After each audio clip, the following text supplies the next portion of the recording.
I was 27 years old when the night that defined me took place, though now, sitting here at 63, I still feel the same chill race down my spine whenever I recall it. Age hasn't dulled that memory. It's etched into me like a scar. People often say your family is your safe place, your anchor when the world feels uncertain. That's what I believed too, perhaps naively. I believed it right up until the evening when my own family laughed at me across a table, assuming I was nothing more than a dreamer, a failure who hadn't found her footing. But here's the truth. At that very moment, I had a secret worth millions. You see, back then, I was the odd one out in our family. My brother Thomas had taken over Dad's auto shop in Omaha. My sister Linda was raising 3 children with her husband, and my parents adored her for giving them the gift of grandchildren.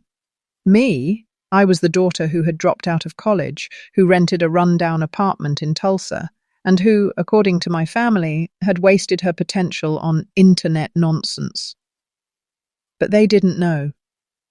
They didn't know that for 6 years I had been building something the world wasn't yet ready to understand.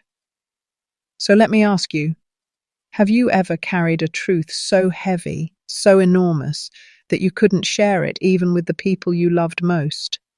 Have you ever sat at a dinner table while everyone underestimated you, while in your pocket lay proof that you had outgrown every box they'd ever placed you in? That was me at 27, and it nearly broke me to keep it inside. The loop of my story begins even earlier in my childhood. My father used to tell me I had boyish hobbies. He wanted me to play piano like Linda, to dress in bright skirts and learn to cook. Instead, I spent my evenings in the garage, fiddling with the family's old computer, pulling out wires and trying to understand the code behind the simplest programs. He'd shake his head and mutter, "This won't get you anywhere, Ellie." I hated disappointing him, but I couldn't help myself. The machine spoke to me in a way people rarely did. By the time I was in college, I was different from my peers. They went to frat parties, fell in and out of love, travelled during spring break. I stayed in my dorm room, fingers blistered from typing, eyes red from lack of sleep. I wasn't building for fun. I was building because I saw something, a future no one else believed in, a system that would one day redefine trust, security, and freedom. But when I dropped out during my junior year, my family treated it like a funeral. "You're throwing away your life," Mom cried. Dad refused to look at me. I remember standing in that kitchen, suitcase in hand, as Thomas patted me on the back with forced sympathy and said, "Good luck, sis. You'll need it." For 6 years after that, luck had nothing to do with it. There was nothing glamorous about the life I lived.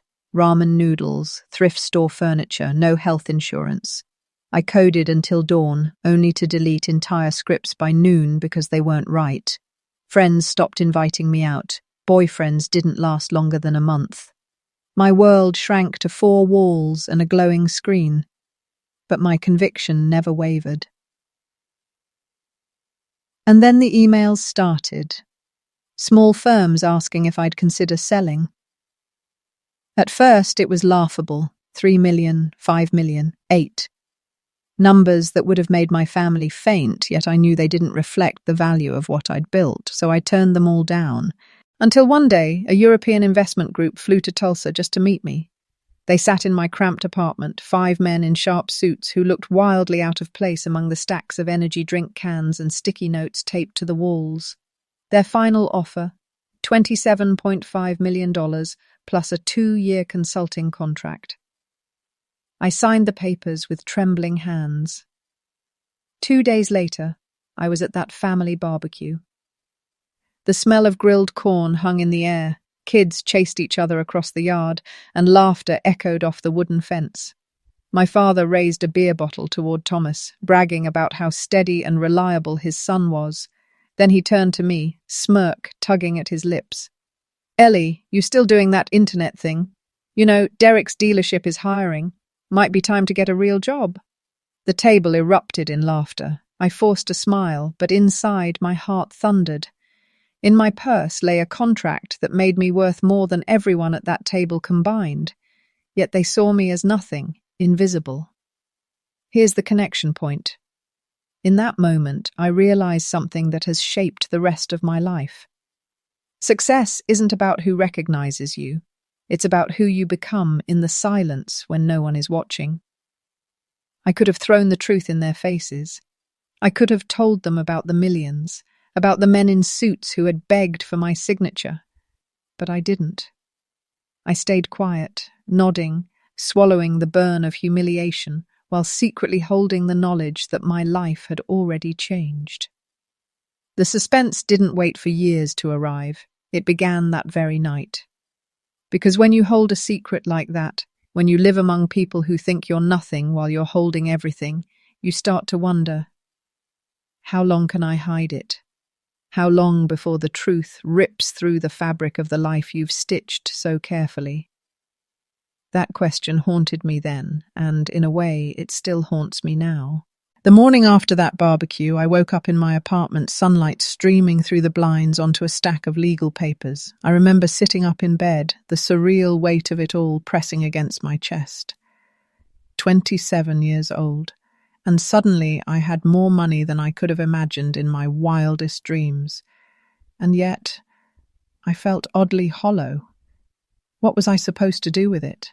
Buy a mansion, drive a luxury car down Main Street just to watch my father's face twist in disbelief? The thought flickered in my mind, I won't lie. But deeper down, I knew that wasn't me. Flash never interested me. What I craved wasn't revenge. It was respect. But respect bought with bragging is shallow, isn't it?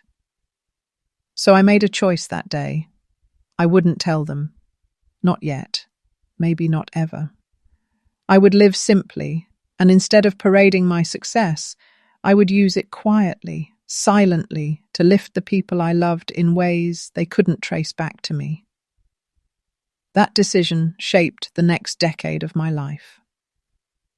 The loop of secrecy was harder than I imagined. I kept my same dingy apartment and drove my same old Honda. I still clipped coupons when I went to the grocery store, because if I suddenly changed overnight, suspicions would rise. But behind the scenes, I was building a quiet empire of giving. My niece, Rachel, Linda's oldest, needed braces. They were too expensive for her family, and Linda cried to me one evening on the phone about how guilty she felt. 2 months later, an anonymous school scholarship appeared, covering every dime. Linda wept again, this time with relief, never once guessing her sister had orchestrated it. My father needed surgery on his knee after decades of working at the shop. Insurance wouldn't cover it fully. A local foundation, one I had created under a different name, stepped in to cover the balance. I'll never forget sitting at the hospital, watching him shake his head in wonder, muttering about good people in the world. He never thought it was me.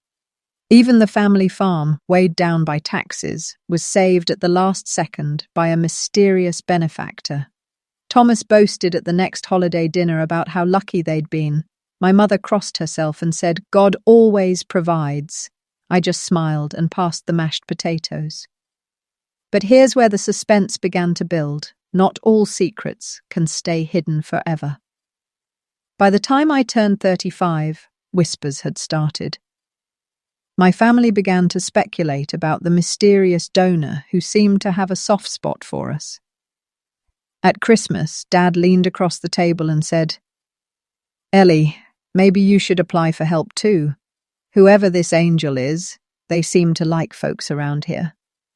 The irony nearly made me choke on my cider. And then came the moment I didn't expect, the moment the truth began to slip through the cracks. It was Emma's middle school career day. Linda begged me to come speak since, "You work on computers, don't you, Ellie? The kids could use some inspiration." I laughed nervously, but I agreed. Standing in that gymnasium, staring at rows of wide-eyed 12-year-olds, something inside me shifted. I told them how I had dropped out of college, how everyone thought I was throwing away my future, how I lived on ramen and spent years being laughed at. Their parents leaned forward, curious. My family members sat in the back, arms crossed, waiting for me to embarrass myself. And then I said it. I told them that 6 months earlier I had sold the protocol I built for $27.5 million. The gym fell silent, dead silent. I'll never forge you. At the look on my father's face, his mouth hung open, his beer belly rising and falling with each stunned breath. My mother pressed a hand to her lips, tears welling in her eyes. Linda gasped audibly, her cheeks flushed. For the first time in my life, their eyes weren't filled with pity. They were filled with something else, shock, awe, and maybe even pride. But here's the catch. With that single confession, everything I had kept balanced for years began to wobble. After the event, whispers spread through the family. Suddenly, I wasn't Ellie the disappointment anymore. I was Ellie with the millions. Cousins I hadn't spoken to in years called me out of the blue. An uncle who had once dismissed me with a wave now hinted about business opportunities. And my brother Thomas, the one who'd always been Dad's favourite, started looking at me differently, like I was no longer the younger sister he could pat on the head, but a rival he couldn't quite measure up to. That was when I realised something chilling. Success doesn't just change how strangers treat you, it changes family too, and not always for the better. I was 35 years old, and for the first time I wondered, had I made a mistake by telling the truth? After that day in the school gymnasium, nothing was ever the same. For years I had been invisible at family gatherings, the odd one out, the sister who never quite measured up. Now, suddenly, I was the centre of every conversation. It wasn't admiration I felt at first, it was scrutiny. At dinners, Thomas asked me pointed questions about my finances, questions he never would have dared before.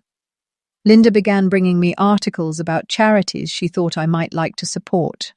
My mother, God bless her, tried to understand, asking me what exactly I had sold and if it was like owning a piece of land.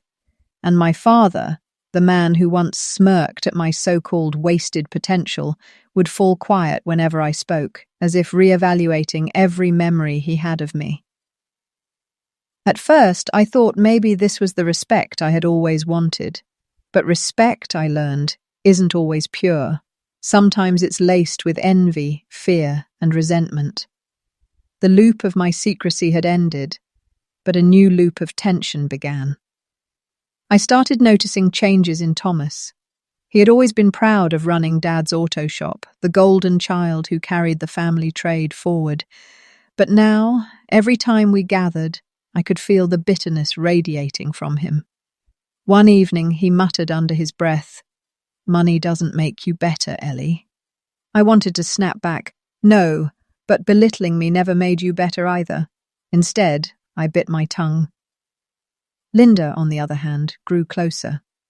She told me one night, after too much wine, that she'd always admired me, even when she pretended not to.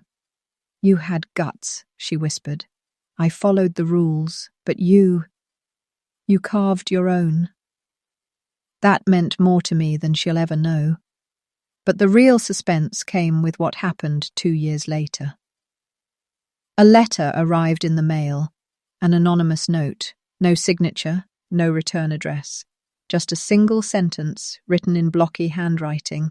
Secrets never stay buried forever. My blood ran cold.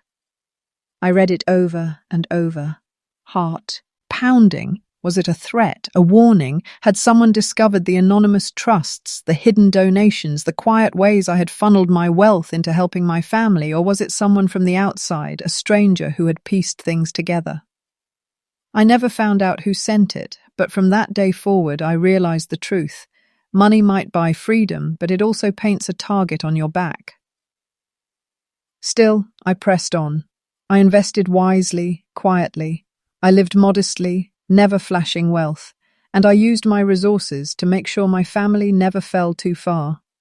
Emma, inspired by my story, grew into a brilliant young woman. She studied computer science, just like I once did, but with far more support than I had. When she got her first job as a software engineer, she called me crying, saying, "Aunt Ellie, I wouldn't be here without you." That moment was worth more than all the millions combined. Over time, my father softened.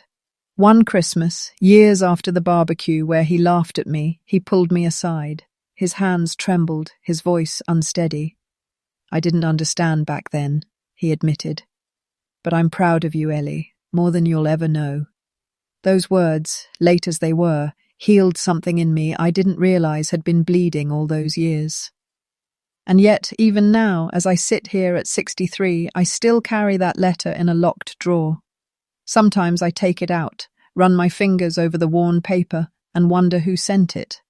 A jealous relative, a business rival, or maybe just someone who wanted to remind me that no matter how carefully you build your life, shadows always find a way in. That's the suspense of my story, the uncertainty that lingers, the reminder that victory is never as secure as it seems. But here's my statement, the truth I've come to hold on to after decades of living this double life. Success isn't about proving others wrong. It's about proving yourself right again and again, even when no one believes in you. Respect isn't handed to you. It's carved from the stone of persistence. And family will laugh at you, doubt you, envy you, and sometimes even betray you. But they can also surprise you, heal you, and love you in ways money never can. I was 27 when they laughed at me. 63 now, I'm the one still standing, not because of the millions, but because I never stopped. And that, I suppose, is the legacy I'll leave behind.